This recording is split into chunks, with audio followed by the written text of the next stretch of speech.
અમરેલી જિલ્લાની local crime બ્રાન્ચે દારૂબંધીના કડક અમલ હેઠળ એક મોટી સફળતા મેળવી છે। મોડાસા રૂરલ પોલીસ સ્ટેશન વિસ્તારમાં આવતા શામળાજી હિંમતનગર હાઈવે પર પોલીસે ફિલ્મી ઢબે ઓપરેશન પાર પાડ્યું છે। ચોક્કસ બાતમીને આધારે પોલીસે દાવલી ગામની સીમમાં વોચ ગોઠવી હતી, જ્યાં એક શંકાસ્પદ આઈશર ટ્રકને અટકાવવામાં આવી હતી। જ્યારે પોલીસે ટ્રક ચાલકની પૂછપરછ કરી હતી ત્યારે તેણે પોલીસને ગેરમાર્ગે દોરવા માટે એવું જણાવ્યું હતું કે ગાડીમાં સિલાઈ મશીનના બોક્સ ભરેલા છે, પરંતુ પોલીસની બાજ નજરથી કંઈ છુપું ન રહ્યું।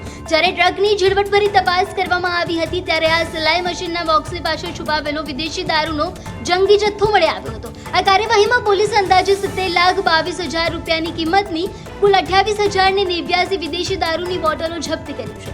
દારૂના જથ્થા અને ટ્રક સહિત કુલ 93,32,000 રૂપિયાનો મુદ્દામાલ પોલીસે કબજે કર્યો છે। આ મામલે પોલીસે રાજસ્થાનના ચાલક વિજયસિંહ રાવતની ધરપકડ કરી છે, જ્યારે આખા નેટવર્કમાં સામેલ અને 2 શખ્સોને વોન્ટેડ જાહેર કરીને આગળની તપાસ તેજ કરી છે। હાઈવે પર જે રીતે દારૂ છુપાવીને લઈ જવામાં આવતો હતો તેનો પર્દાફાશ કરીને એલસીબીએ બુટલેગરોમાં ફફડાટ ફેલાવી દીધો છે।